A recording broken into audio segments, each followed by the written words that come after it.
It was so delicious sitting here with the sun beaming in. And then like everything else changed. I mean, it's nice now too, but change, impermanence. Practice period. Amazing that we are in the last chapter of the Lotus Sutra. And next week we will be talking about the Shuso and the paramitas. It's really wonderful that Thich Nhat Hanh includes the paramitas as part of the action dimension, which is part of the Lotus Sutra, but he makes it explicit. I appreciate that a lot. And then, not this weekend, following weekend is our closing retreat and ceremony. So I want to say something about that. Rahatsu Sesshin, you've all heard this, but you're going to hear it again. Rahatsu Sesshin, Buddhists all over the world practice. It's like a way of going to the biggest Buddhist party that you can think of. Every tradition does it a little differently. And it celebrates Buddha's enlightenment. Gratitude for a human being that sat down on the earth with deep intention to wake up with and for all beings. Makes me funny, kind of teary. So we will on Saturday morning, and I really want to encourage people, especially if you're in the practice period, but everybody, to figure out some way to be able to participate in this. Saturday morning we will gather at Open Sky and we will sit all day. It'll be like a regular all-day sit starting at 9, and the evening service will be a celebration of Buddha's enlightenment. Then we will go home at 5 o'clock, continue the feeling of our practice at home as we eat dinner and go to bed and sleep and get up, and then come back at 9 o'clock on Sunday morning. We will sit all morning. And then at 2 o'clock, we will have a Shuso ceremony, a Hoshinshiki ceremony, where we can bring all of our questions, which you will be thinking about, not as, well, could you please tell me, and then that, and then what, and then, no, it's like, sit with what's essential here.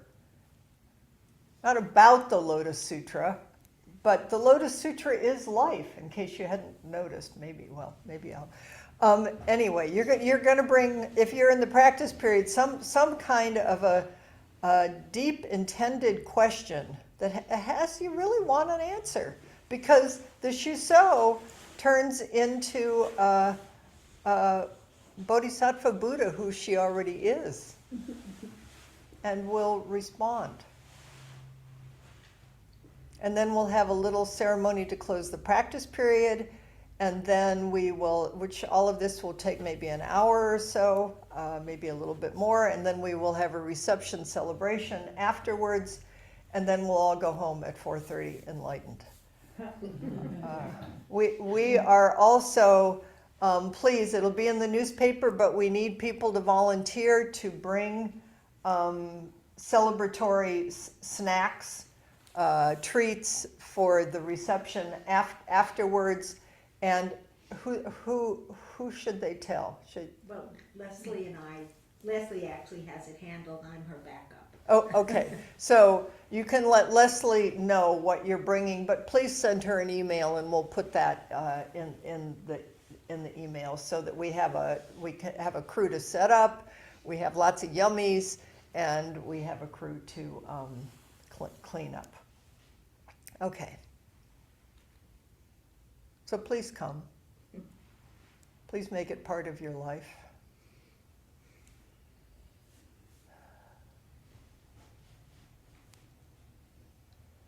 So the Lotus Sutra. We will note once again that in the Lotus Sutra it keeps saying it's going to preach something and then nothing gets preached. It's like, okay, I'm going to give it to you. And then what it does is it just keeps opening our hearts and our minds to mystery and to imagination and to taking us beyond what our limited, small, little minds think is reality. Because we're making up reality all the time, although we don't think it.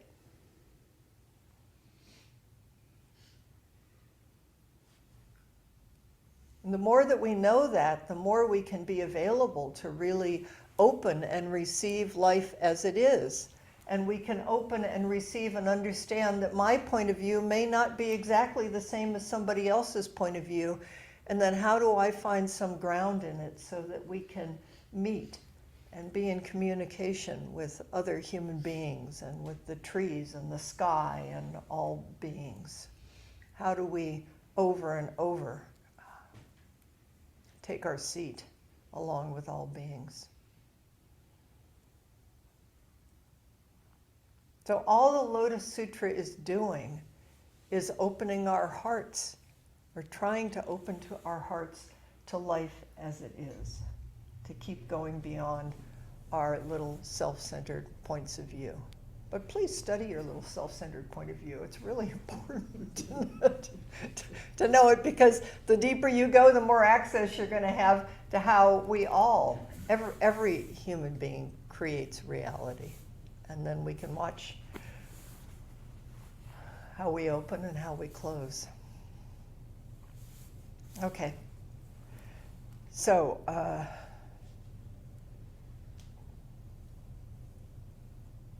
just do briefly chapter 27. The previous life of King Wonderfully Adorned. The essence of it is that all those bodhisattvas everywhere that have come from all the different realms and up out of the earth and everything else,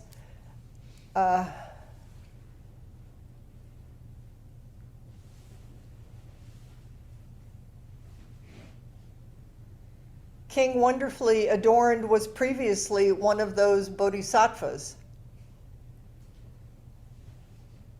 And two of the other bodhisattvas in the assembly were his sons. And his wife was there, who's the mother of the sons. The feeling being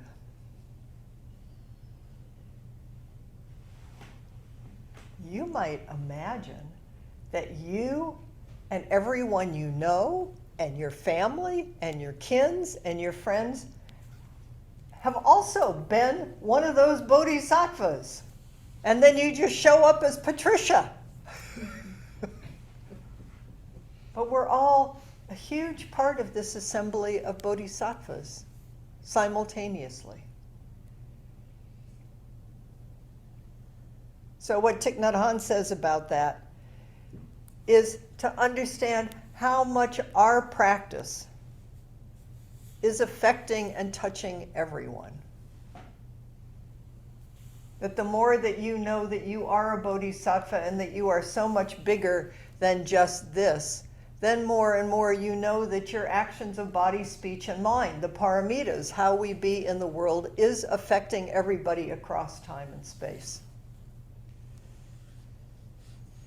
Even crabby old uncle whatever, or neighbor down the street who's bugging you, or person in the news is like, how could you do that? Even Devadatu, the very worst, I see you, Mara, the very worst of the bad guy in Buddhism is everybody is just tumbling around in this great big rock tumbler of love, trying to wake up. So now we come to chapter 28, Universal Sage, Samantabhadra, Bodhisattva of Great Action. Samantabhadra is featured in the Avatamsaka Sutra. Samantabhadra rides a great white elephant that's grinning. Not all the time in the depictions, but I love the grinning white elephant. You get a little depressed, maybe imagine you're riding a grinning white elephant and see what that does for your state of mind and possibilities. about how you might be here. So the Bodhisattva Samantabhadra's great vow is that in any time or any place where someone is practicing the Lotus Sutra, even one person, even if there's just one person in the whole world practicing it, Samantabhadra will completely be there supporting that person. And that one person, because everything is interconnected, is you and everyone. All you have to do is practice. And the whole world is here to support you. And you are supporting and opening the whole world. That's a very big and joyful responsibility, right? I mean, if you really take it on, that your life and everything matters. And that the Dharma, none of this is complete unless we actually put it into practice. Otherwise, it's just some nice idea. That it's important to embody wisdom and compassion in our everyday lives. And the Bodhisattva Paramitas, which we'll be talking about next week, are specific ways that the tradition has passed this along.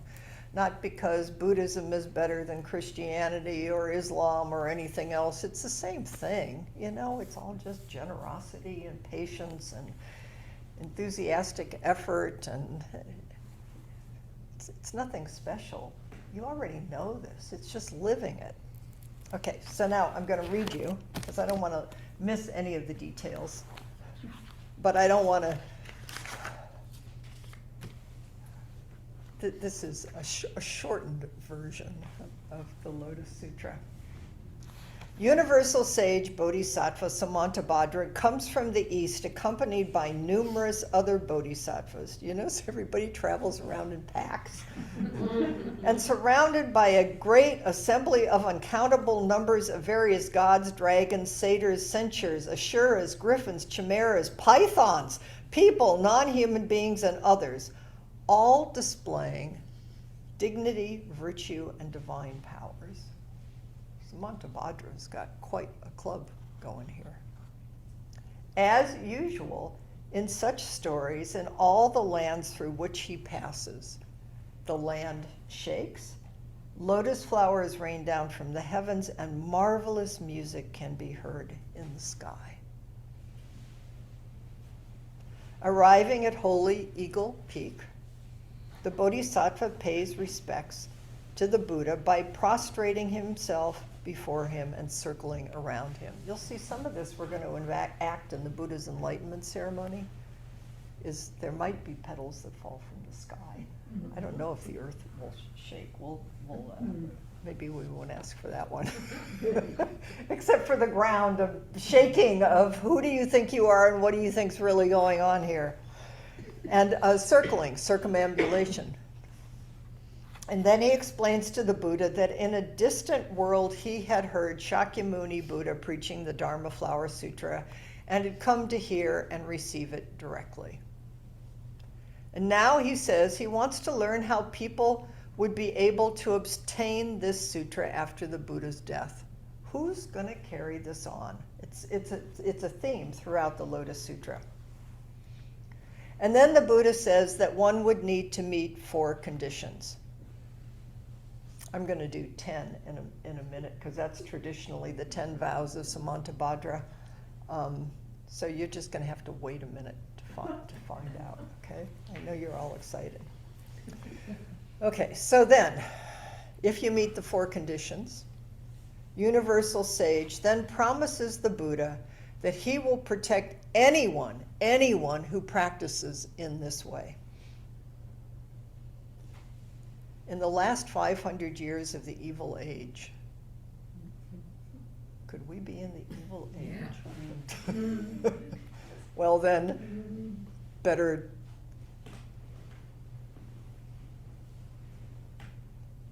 get ready to listen to the conditions of how we can help in this evil age. Accompanied by other great bodhisattvas, he will go to such people mounted on a great white elephant that's grinning with 6 tusks in order to protect them, free them from weaknesses and disease, give them peace and comfort, and make sure no one takes advantage of them. Wow, do we need that? free people from fear and disease, to bring peace and comfort, to make sure no one's taking advantage of someone else. This isn't like big up in the sky Lotus Sutra stuff. This is very real, right? It's what my heart wants. What does your heart want? And Samantabhadra says that he will help them learn the Dharma Flower Sutra, reading and reciting it with them and enabling them to remember parts they had forgotten. Okay, so we'll see. It may not look exactly the way you think. It's nice we're studying the Lotus Sutra, but there may be other ways to do this. And then, having seen him, people will seek, accept, embrace. They'll love the Lotus Sutra, and people will want to study it and put it into practice and devote themselves to it. And if you're doing that, Samantabhadra on the white elephant will come and fill you with joy and help you see and remember the essence of the sutra. And then Universal Sage recites some incantations before the Buddha, tells the Buddha of all the wonderful things that are going to happen because you really enter and give yourself to the Lotus Sutra. And says that the hands of thousands of Buddhas will be extended to them when their lives come to an end, freeing them from fear and preventing them from falling into evil ways. So can you imagine the hands of 1,000 Buddhas holding you? That's kind of beautiful to imagine, isn't it?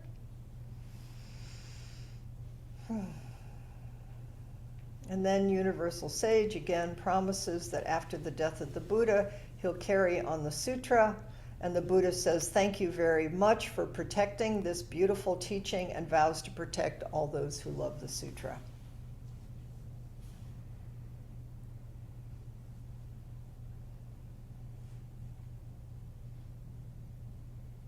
Anyone, the Buddha says, who receives and embraces, reads and recites, remembers correctly, practices and copies this sutra should be rewarded as having seen the Buddha, heard the sutra from the Buddha, made offerings to the Buddha, been praised by the Buddha for doing good, been patted on the head by the Buddha, and covered by the Buddha's robe. They will never again be greedy for or attached to worldly pleasures. You will be virtuous in every way and completely untroubled by the three poisons or by such things as envy, pride, and arrogance. Your few desires will be easily satisfied so that you can do the work of Universal Sage Bodhisattva, and you will be happy in your life and you will help others be happy.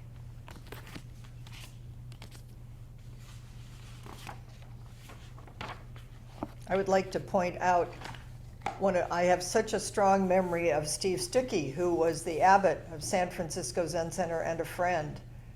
And when we sat with his body for 3 days, there was a statue of Samantabhadra there. Steve loved Samantabhadra. Steve was so dedicated to bringing peace and goodness on earth. And Blanche Hartman, who was the abbess of San Francisco Zen Center, also was completely devoted to Samantabhadra. So there's something, those are both people that I admire, and my hope would be that I and all of us can walk in the elephant footsteps of these great beings who just want to help, this suffering world. Okay, so here's the 10-fold practice traditionally of Samantabhadra. 1, and I'm going to do some interpreting here, is pay respect to the Buddha. This is not some hollow, empty Buddha outside of you. This is paying respect to the Buddha and the Buddha nature in you and in everything.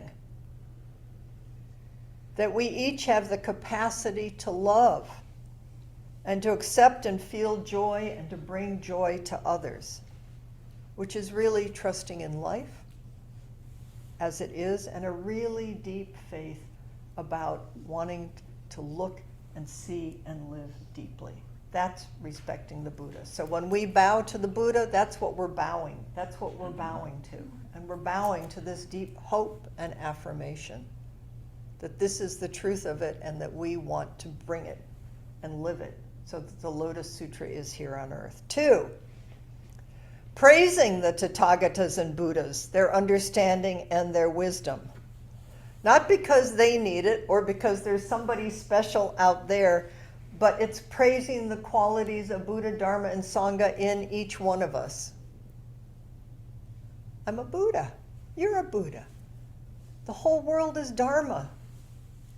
And the whole world is Sangha, and here we embody it together and help each other.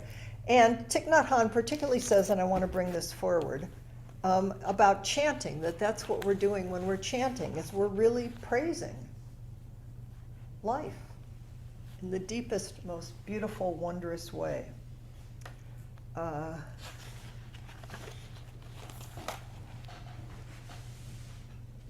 Chanting or listening to chants is an especially good practice, especially when we find ourselves inclined to worry, when we're anxious or fearful. Ooh. I'm going to introduce a chant later today. You'll see. Marilyn just got happy. Look at that. She's moving. This is like, ay, ay, ay, ay, ay. We should do our best to turn our mind away from anxiety and focus it in more wholesome directions. Chanting mindfully or listening to chanting can help positive mental energy arise in our consciousness. Get scared? Gate, gate, para, gate, what? I mean, we know lots of good chants. Metta Sutta, lots of good chants. Okay, 3. Practice making offerings to all the Buddhas and living beings, which is the practice of giving, which is giving is practicing in your life. Thich Nhat Hanh says, your presence, your way of being is something of great value that you can offer every minute and every hour of the day. Remember that the next time you're crabby. I mean, if it happens every now and then. So we take a breath and we just come back to our vow. I want to be here and to align myself with love, which is not to skip whatever it needs to be felt, but we practice. Number 4, the practice of beginning anew. It's beautiful in the full moon ceremony, is we over and over with ourselves and with others where it's appropriate, admit and acknowledge past actions that have caused harm and suffering to ourselves and others. We just know that. You know, I don't mean to cause harm and I cause harm. So then what do I do and how can I make amends? And then the intention over and over again to start anew. And Thich Nhat Hanh says, with this we become a new person right away. Just like that. Remember when we snapped our fingers? Mm-hmm. Just like that. 5, rejoicing at others' realization in the Dharma and in their happiness, which is called sympathetic joy. I think this is great because if we're honest, we're always checking each other out and who's got more, who's got better understanding, who got this, who got that, envy and jealousy.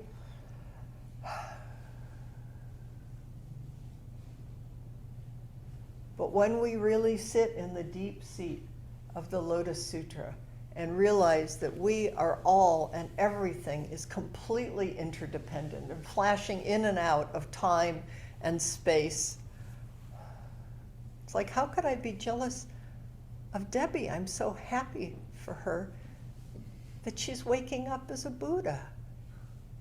And when she does that, it helps me. And when I do that, it helps you. And it's just, all the Buddha realms just keep opening. 6, requesting the Buddha to turn the wheel of Dharma. It's really important to remember to ask for help.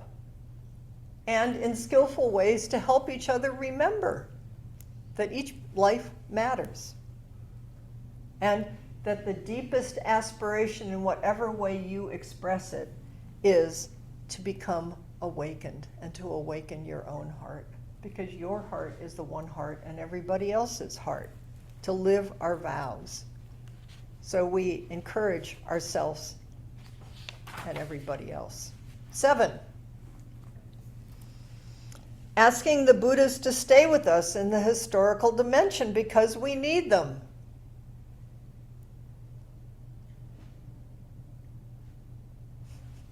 Which one could say is asking ourselves to stay here because we need ourselves and each other. I need your generosity. I need your patience. I need ethical behavior to practice it myself so that it spreads throughout the world, because we sure know there's lots of stuff going on and lots of harm. And we're all a little confused. So let's just keep asking ourselves and helping each other stay. 8, always follow the Buddha in order to deepen our practice. Samantabhadra says that wherever the Lotus Sutra is being preached, he will be there. So can each one of us make the vow that we're going to keep showing up here, showing up at sittings. I mean, that's in the relative world of just this very life. But can we make the vow to keep following the Buddha in ourselves? Not because it's something out there or some nice idea, but it's because it's an expression of goodness. 9, focusing our attention on living beings in order to help them. Serving living beings is serving the Buddha. It just keeps opening and opening. I'm watching this tree out here shed its leaves. It's like the Lotus Sutra. It's like, I really hope, and you'll see in a minute, that the Lotus Sutra is right here. It is so vast and mysterious and wondrous.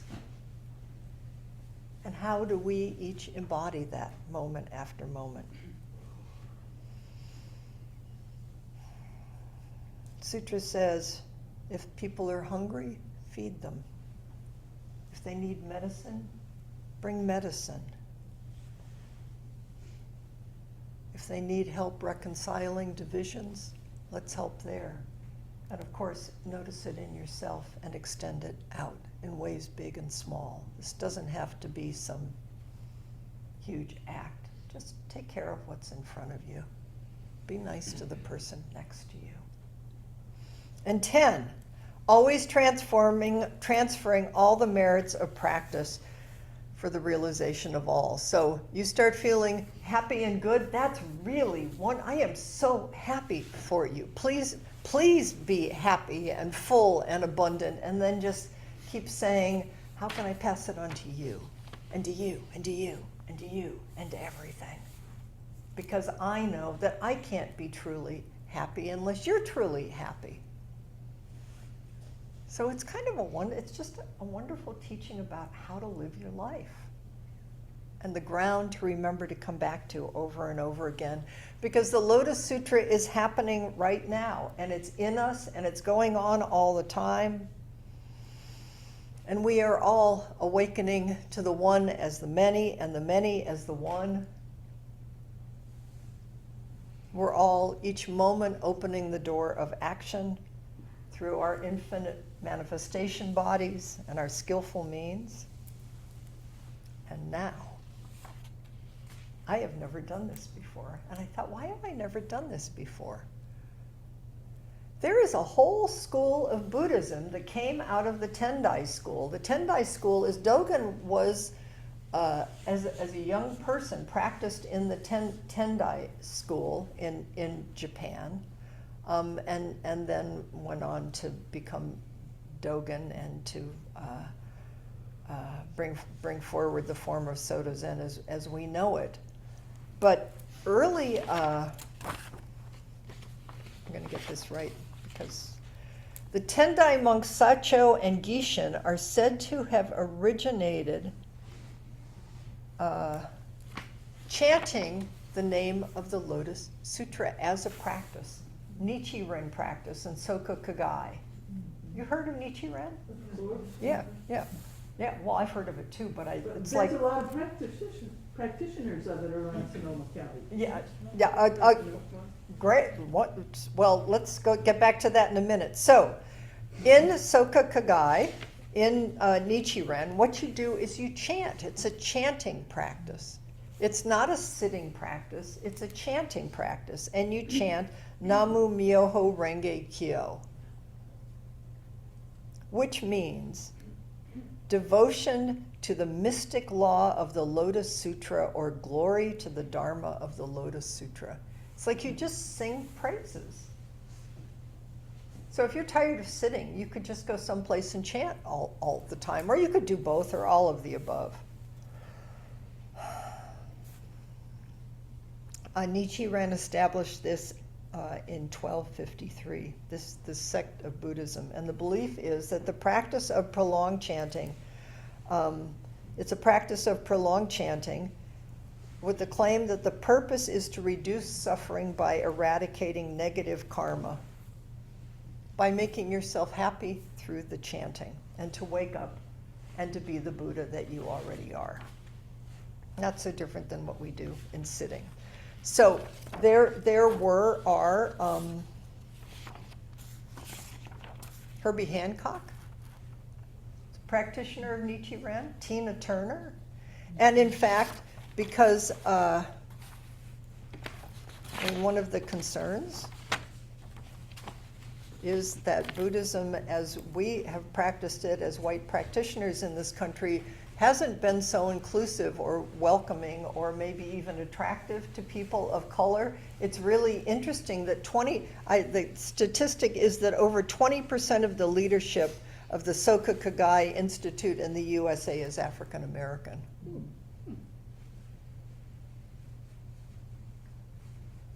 Sometimes I wonder, I mean, I like Japanese chanting, but I come from a Judeo-Christian background. You know, the beauty of the songs and the music. There's something here that my senses must resonate in a cellular memory. Here's a description of. I'm going to read Tina Turner in a minute, but where's the other thing that I brought?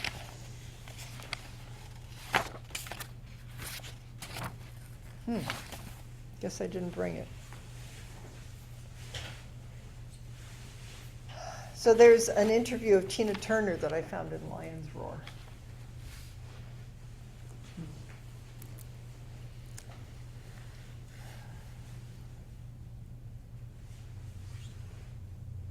One of the interview questions is, all religions speak about love, and it sounds easy to be loving. But people so frequently fail to love. Why is loving so difficult? Good question, huh? And she says, some people are born into a loving family. For example, everyone in the family greets everyone else in the morning. They sit at breakfast together. They give each other a kiss, and then they leave. When they leave, there's harmony and love in the house. And when you are born with that, you take it with you. But some people are born into situations where they're exposed to everything but love. The world is full of people that are born into such situations. And they are traveling through life in the dark. No one has ever explained to them that they need to find love, and that they have no education for love except for falling in love with another person, for sexual love. I believe that the problem with the world today is that we have too many people who are not in touch with true love.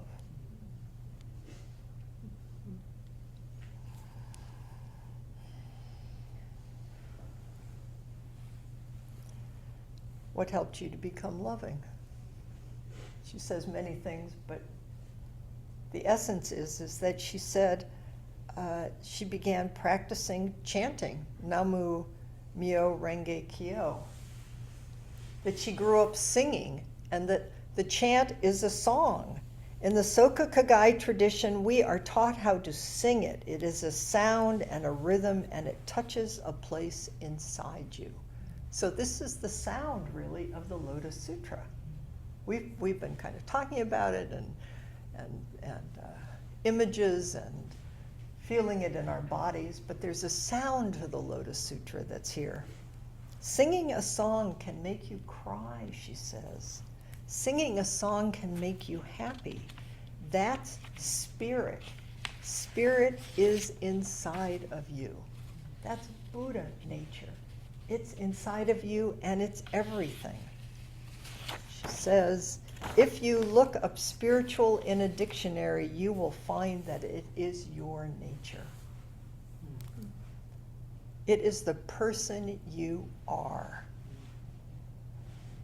When you walk into a room, a person might say, oh, she's got great spirit. Or if you walk into a room and someone will say that you don't have spirit because it's not visible, you're kind of off or negative. Meditation and prayer change your spirit into something positive. What practice? Chanting Namu Myo Renge Kyo makes you comfortable because it removes uncomfortable mental attitudes. It takes care of you. So I spent some time online. You can find, it's very beautiful watching her, listening to her chant. I mean, because Tina Turner is Tina Turner, of course. But I also found a video that has a monk chanting, but the voice in the background is hers as she harmonizes, and there's beautiful images, which seem to me a beautiful expression of, we're going to play it, and I hope maybe people could go over and look at it, and it'll be on screen, because to me, this is the Lotus Sutra, because the Lotus Sutra is the whole world, and this is just the sound of it. So if we can all just listen with our whole bodies and ears.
Okay, we can turn it off.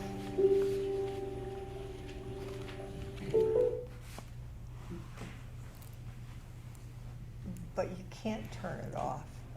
I was just thinking, we just spent 2 months more or less studying the Lotus Sutra. We could have just been playing this the whole time. That's a 2-hour meditation. You could take 2 hours and just.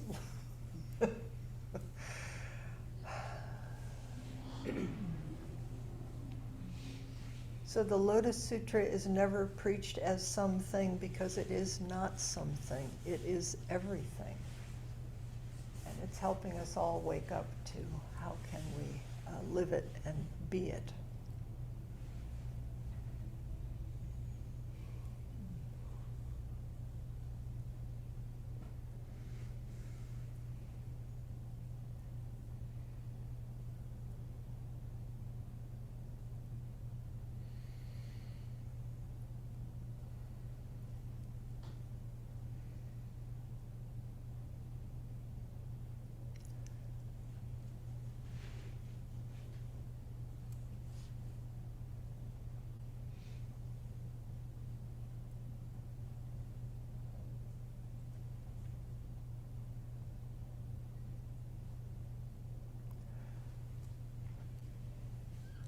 Trying to figure out how to do this on screen because I want it